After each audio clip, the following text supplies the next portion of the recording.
एक महत्त्वाची बातमी पुण्यातल्या तुळजापुरातील कार्यक्रमात नाराजी नाट्य पाहायला मिळालेलं आहे। खासदार अमोल कोल्हे आणि आमदार अशोक पवार व्यासपीठावरून निघून गेलेत।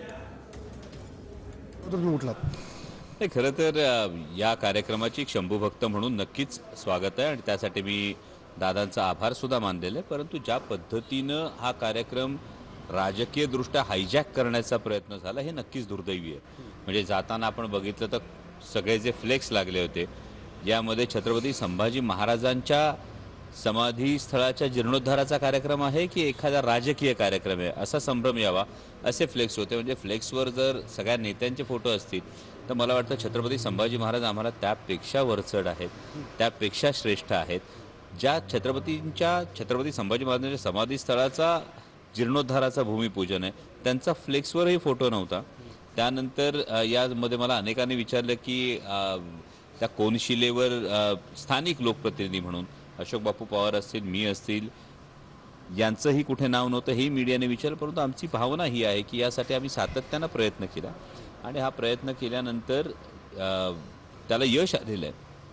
आणि ही गोष्ट समोर होत असताना जो कार्यक्रम सुरू होता, खरं तर माझे नगरला छत्रपती संभाजी महाराजांचा ज्वलज्वलन तेजस इतिहास उलगडून दाखवणारे महानाट्याचे प्रयोग होत आहेत आणि त्यामुळे मला नगरला वेळेत पोहोचणं गरजेचे। तब्बल 1,00,000 लोक हा प्रयोग याची देही याची डोळा अनुभवतात।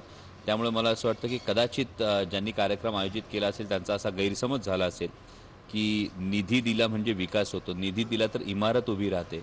स्मारकाची प्रेरणा ही जिवंत चैतन्यातून असते आणि हेच चैतन्य जागवण्यासाठी मी आता अहमदनगरमध्ये जातो आणि त्यासाठी मी कार्यक्रमातून जे माननीय मुख्यमंत्री आणि उपमुख्यमंत्री यांची परवानगी घेऊन निघालो।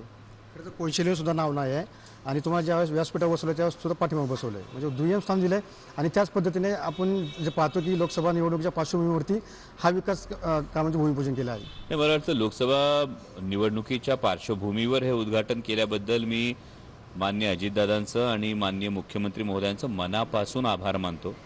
कारण 334 वर्ष ही समाधी या ठिकाणी आहे। याआधीसुद्धा 15 वर्ष काही लोक या भागाचे खासदार होते, त्यावेळी का या स्मारकाचं काम झालं नाही?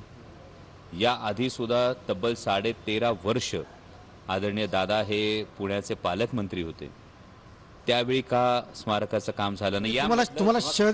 यामधलं जे कारण मीमांसा जर आपण बघितली, नाही यात मी राजकारण बघत नाही, यामधली कारण मीमांसा बघितली तर ही एक वैचारिक लढाई आणि हे होत असताना स्वराज्य रक्षक संभाजी या मालिकेतून तब्बल 157 देशांमध्ये छत्रपती संभाजी महाराजांचा हा इतिहास पोहोचवण्याचा एक खारीचा वाटा हा मी उचलू शकलो। आणि त्यानंतर 2019 मध्ये मी असेल, अशोक बापू पवार असतील, आम्ही सातत्यानं मागणी सुरू केली की या समाधीस्थळाचा विकास आराखडा अंमलात आणावा, यासाठी विकास व्हावा आणि त्यानंतर आता ही गोष्ट होते। पण ती निवडणुकीच्या तोंडावर होतीये, यासाठी मी मनापासून आभारी आहे। कारण कोनशिलेवर नाव जरी नसलं तरी काळजावर कुणाचं नाव कोरलंय हे मायबाप जनता जाणते। कोनशिलेवर नाव नाही आहे, पण आता सध्या लोकसभा निवडणूक आहे, तुम्हाला कुठेतरी श्रेय द्यावा म्हणून तुमच्या मतदारसंघातील हे विकास कामं केली जातात। मी तोच प्रश्न हा माझा उलटा आहे की हा जर मला शह असं लोक म्हणत असतील तर माझं म्हणणंच ते आहे की मायबाप जनतेनं पाहिलंय की 157 देशांमध्ये माझ्या धाकल्या धान्यांचा इतिहास पोचवताना कोणी कोणी मदत केली आणि जे एक सद्गृहस्थ होते त्यावेळी खासदार होते आणि जेव्हा त्यांनी मदत करण्याऐवजी याला घरादारासकट विकला तरी पैसे वसूल होतील का, जे आज माझी आहेत, कोणी काय केलं आणि कोणी काय केलं नाही हे मायबाप जनतेसमोर आहे ना। मग त्याविषयी मी म्हणतो हा शह म्हणण्यापेक्षा एक फार मोठी मदत माननीय मुख्यमंत्री महोदयांनी आणि अजितदादांनी जर तुम्ही निवडणुकीच्या दृष्टीने म्हणत असाल ती फार मोठी मदत आहे असं मला वाटतं।